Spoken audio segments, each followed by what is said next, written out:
Hey there, this is going to be a complete review of all the formulas that you need to know for AP Calculus, AP, RPC, every single thing in one single video.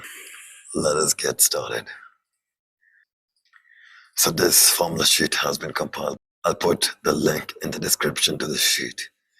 So I'll take you through all the formulas that you'll need. 2 sheets, everything, AB and BC. So if you're AP Calculus AB student, you can stay with me until this part. If you're a BC student, just continue with me throughout the video. Before we start and get into all these formulas, the derivative of milk is cheese. If you integrate milk, you get a cow.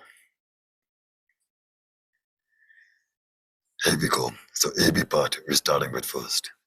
Of course, if you're taking BC, this is relevant for you too. Lopitals rule, super important. Every question in the past 5 years which has come involving limits could be solved using the Lopitals rule. It's literally the only rule that you need to know to solve limits. So what does it say? It says that if you're solving a limit, and in case you get a 0 by 0 or an infinite by infinite form, then just differentiate the two functions and get an answer. I'll explain with an example, a quick one. So let's say the question says limit as x approaches 0 of sine x by x. Just use the L'Hopital's rule. So let's first try to plug in the limit first. If you plug in the limit directly, you get sine x is 0, x is 0. You get a 0 by 0 form, which is fine. Apply the L'Hopital's rule. Sine x gives you cos x gives you 1. If you now evaluate the limit at 0, cos 0 is 1. The average rate of change of a function is this. So I hope you know it. I won't go much into it. This is the formula for the slope or the gradient. F of b minus f of a, b minus a is just rise over run. Next concept here is the definition of the derivative. The first principle. Now, you don't need to know it, but for exam point of view, I'd say not that important. Now here comes the super important part. All the derivative formulas you need to know. Xn is nxn minus 1. That means like x cubed, if you have, and you try to differentiate it, that becomes 3x squared. The power jumps down. You decrease the power by 1. Sine x is cos x is minus sine x, tan x secant squared x, cot x minus cosecant squared, secant x, tan x secant x, cosecant x minus cot x cosecant x, ln u is 1 by u. E power u stays the same. This du here is telling you that you need to apply the chain rule if there is something else in here. For example, derivative of ln x, then you just say that it is 1 over x. But if it is derivative of ln of x squared plus 1, then your answer must be 1 over x squared plus 1. And you need to differentiate what was inside. Differentiate that, the chain rule, 2x. Log x in 1 over x ln a. A power u is ax ln a. Often students don't really remember the last two formulas. And, well, to be frank, they haven't been showing up for the past 2 years. But, I mean, they're pretty easy, just know them, right? Maybe I'll do a quick example. So if it is the derivative of, now it's constant to the power variable. So don't confuse this with x squared. It's not x squared, it's like 2 to the power x, right? So if you differentiate 2 to the power x, you would get 2 to the power x times ln 2. So far, so good. Moving to the next set of formulas. All the logs for logs and ln's. Go with them. ln 1 is 0. I hope you know why. If you ever forget what logs are, Here's a quick trick. Just remember, logs is just an alternative way of representing exponentials. So for example, log of 8 base 2 is 3. 2 cube is 8. They are representing the very same thing. ln1. ln is just a log with the base as e. So ln1 is saying like e to which power gives me 1. E power 0 is 1. Hence ln1 is 0.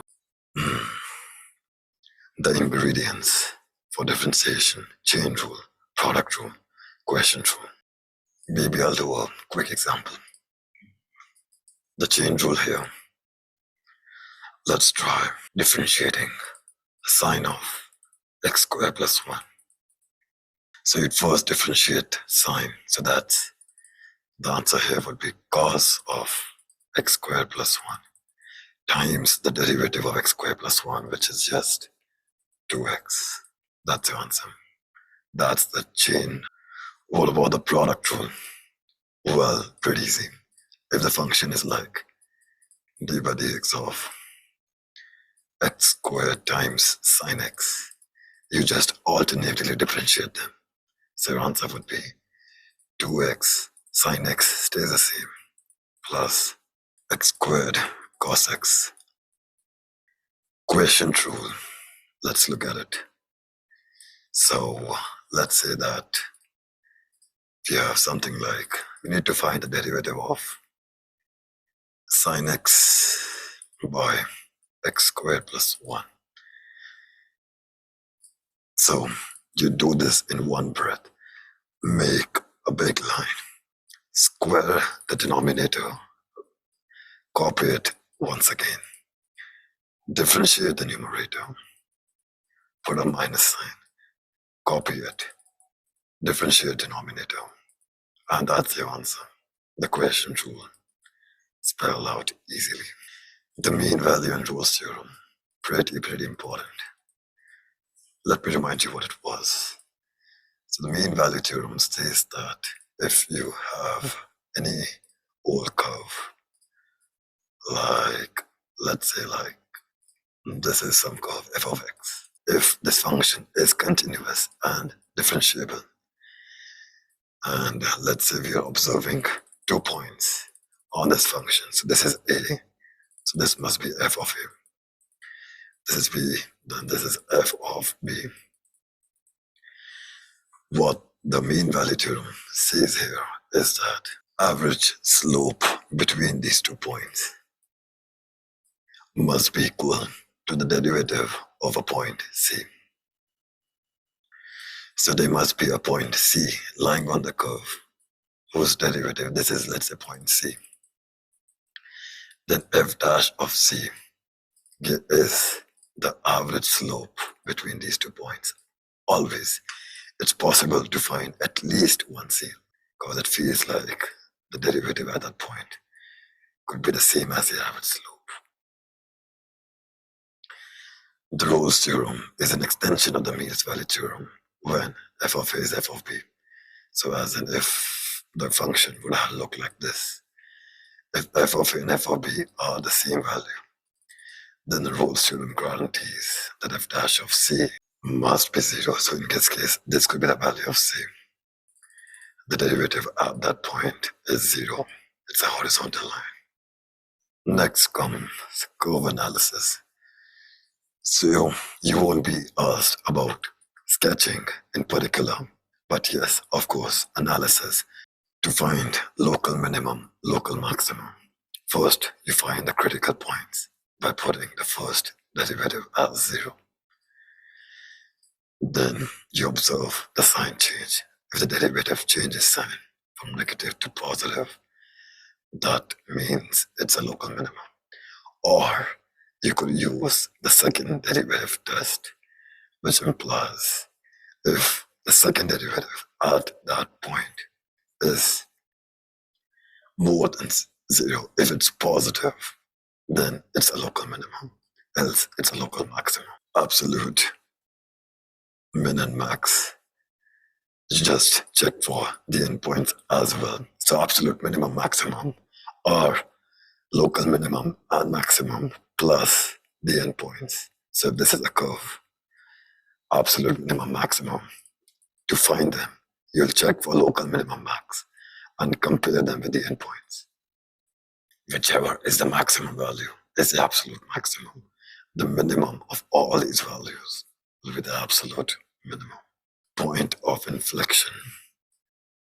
Remember, point of inflection is that point where your concavity changes. So if this is a curve, it feels like that the curve was concave down here and it became concave up here. So somewhere around here, the concavity changed. That point is inflection point. To find it, you put the double derivative as 0 and observe the sign change. Satman tip: don't confuse critical points with stationary points. Critical points are when the derivative is 0. Inflection points are when the double derivative is 0. The fundamental theorem of calculus. Frankly speaking, I don't know why it's called this. I mean, I would say it should be called like the fundamental theorem of integration, but it just says that if you're solving a definite integral, this is the method to solve it. For example, if you are solving the integral of x squared from 1 to 2, you will first integrate x squared. So if you're integrating it, you increase the power by 1 and divide by the new power. Plug in the limits. So you do 2 cubed by 3 minus 1 cubed by 3, which is just 8 by 3 minus 1 by 3, 7 by 3. And not to worry, I'll be discussing all the integration formulas here. So we'll come to that. I'm just discovering the second fundamental theorem of calculus. So one question every year comes from this topic. In MCQs, of course, not FAQs. It's very simple. It's saying that the derivative of integral is the function itself. Consider d by dx of x squared. Well, the answer here is just x squared, right? See, integration and differentiation, they are two sides of the same coin. So if you differentiate the integral, you just get back the original function. Another question which comes from here is like, what if we have, let's say, from 2 to t? Then your answer would be, you put in the t here, so your answer is t squared. If it was d by dx of 2 sine t x squared dx, then all you're supposed to do is you plug in sine for x squared, so you get sine t squared. And now differentiate what is inside. So differentiate sine, so that's cos. This indeed is your answer. So yeah, kind of important. This is of course super important. Shows up everywhere for FAQs, MCQs. The application is important for this. This is like one question in MCQs. Oh yeah, the average value of a function. Let us explore this. So what this is saying is, if you have a function y equals to x squared, the question tells you to find the average value of the function on 1 to 2. All you're supposed to do is integrate x squared from 1 to 2 and divide by the length of the interval. So that is 2 minus 1, b minus a. This is b, this is a. Moving ahead, kinematics, scoring. So it's for both MCQs and FAQs, questions will come on this. Kind of important. velocity is the derivative of position. So remember, in kinematics, you have three terms. You have position, you have velocity, and you have acceleration. If you differentiate position, you get velocity. If you differentiate it again, you get acceleration. If you have the acceleration function, and if you want to go back up, if you want to work out the velocity function from the acceleration function, then you integrate it. This is integrating.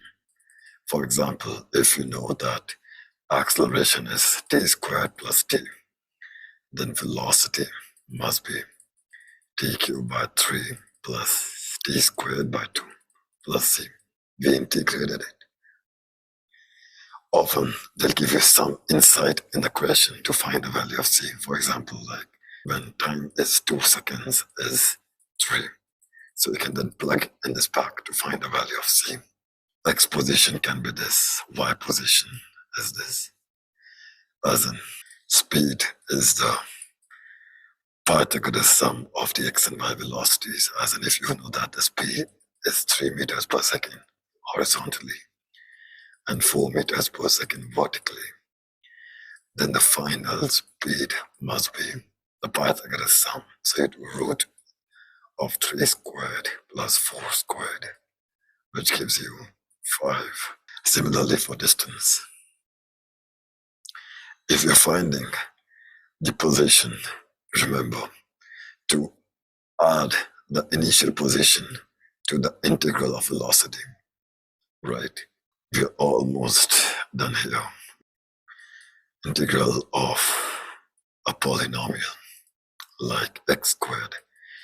You increase the power by 1 and divide by the new power. So x cubed by 3. Integral of x, root x would be, so root x is x to the power of half.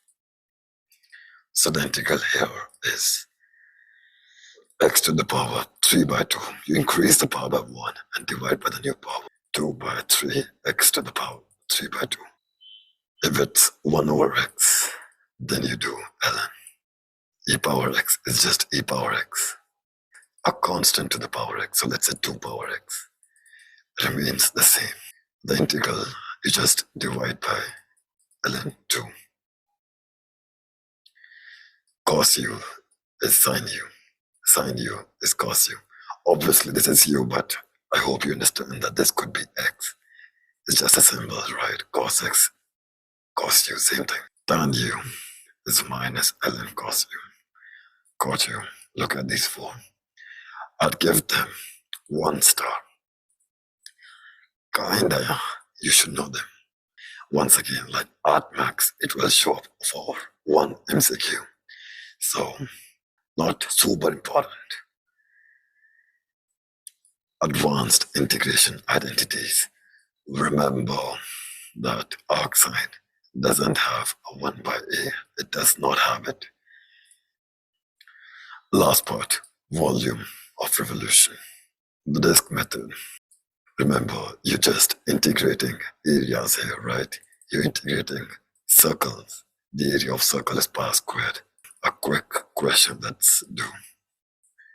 If it is y is x squared, and we are finding the volume when we rotate this curve about the x-axis, then your region, it looks something like a horn. And the volume is just integral of pi r squared, where r is the radius. So pi x squared dx from 0 to 2 is your answer. So the basic part now. Here we start. The first rule, integration by parts. It's kind of like the product rule for integration. So if you have two functions being multiplied, you can apply it. For example, if it is like integral of x squared times sine x, then you could just keep the first function as is, integrate the second function. So sine integral is minus cos minus 4 a big bracket. You put the derivative of x squared, the first term now, 2x, and copy this as is. So minus cos x dx. Do it in one breath. Say it with me. You'll make it easy. Let's do one more. ln x dx. Integration by parts. Say it with me. Copy the first function as is. Integrate the second function. So that's x squared by 2 minus a big integral sign. Differentiate the first one. Integrate the second, which just means copy the same thing here. X squared over 2. Now, of course, you can further solve it as ln x squared by 2 minus integral of this becomes just an x by 2, which is just x squared by 4 plus c should be your answer. Arc length. The arc length helps you to find the length of a curve, or literally the length of the arc. Let's consider the curve y equals to x squared, and you're trying to find the length of the curve from 0 to 2. So how long this curve is. So for that, you apply the formula. It is just integral of root of 1 plus derivative of the function. So that's 2x squared. And the limits being 0 to 2 here. Know that the arc length formula for polar is that. I won't go into this. For polar and parametric, there's an arc length formula. Lagrange error bound. Kinda, I'll give it 1 star. I mean, it's you should know it, but it not show up. It will just show up for a single one part of the FAQ. And it kinda looks intimidating. So if you're someone who's trying to cram in the last minute, skip it. If you're doing it for a while, you know what it is. I won't cover it. Polar curves. Polar curves are important. You should know them. You should know how to find the area of the polar curve. So what is a polar curve? First of all, I hope you know that polar curves are a different way of visualizing curves, where you have r and you have theta. R is the distance from the origin. Theta is the angle from the positive x-axis. So let's say if you have a polar curve, which is I'll make just a random polar curve. And you're supposed to find the area of this curve from here to here, which is from pi by 2 to 3 pi by 4, this very region here. All you do is you just integrate half r squared. So whatever the function here is, the polar curve, whatever it will be given, you just square it, limits being from pi by 2 to 3 pi by 2, and get your answer. Slope of a polar curve. Look at it. It comes from the definition of parametric differentiation. Now we come to the discussion on the last part here, the series part. Now there are many tests which I comprehensively have covered in my complete set of notes. Here, all the tests which you have. The n-term test, geometric test, alternating ratio, integral, p-series, their comparison. Since this is a short video, I won't cover all of them, but I cover the important ones, the ratio and the alternating series. The ratio test for convergence just says that you evaluate the limit at infinity, check the next term, you divide the next term over the previous term. 2 consecutive terms you divide. If you get the ratio, less than 1, that implies the terms are getting smaller and smaller. The sum will converge. If it's more than 1, then it will diverge. If it's equal to 1, then the test is inconclusive. Alternating series error bound. Very far used. What the alternating series test, or maybe I'll cover this in a little more detail. So what are alternating series? So alternating series are series which have terms alternating in signs. For example, maybe minus plus, minus plus. A better example could have been like, let's consider Sn to be minus 1 over 2 to the power, something like that.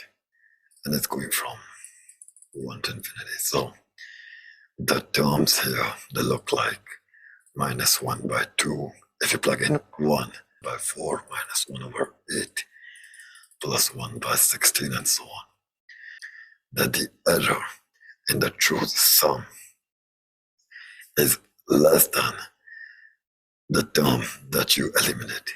For example, if you want to find, so clearly this is a converging series, right? This is an alternating series which is converging to a specific value. To find what that value is, you can use as many terms as you want. So let's say use the first 2 terms only.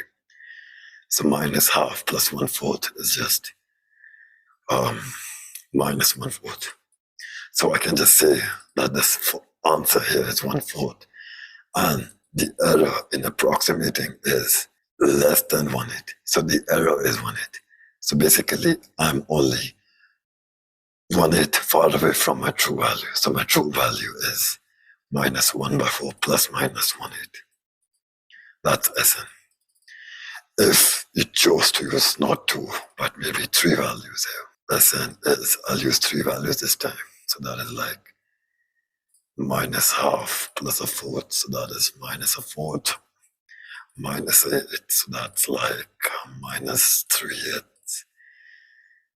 Right, and I'd say that this is my true sum, and the error is the next term, which is plus minus 1 over 16. You get the idea. These are some of the common series. The harmonic series famously diverges. The alternating harmonic series famously converges. And this is, of course, the infinite geometric progression. And this is its sum, the infinite sum, right? We're almost towards the end now. The last set of formulas, the Euler's method, pronounced as Euler's, not Euler.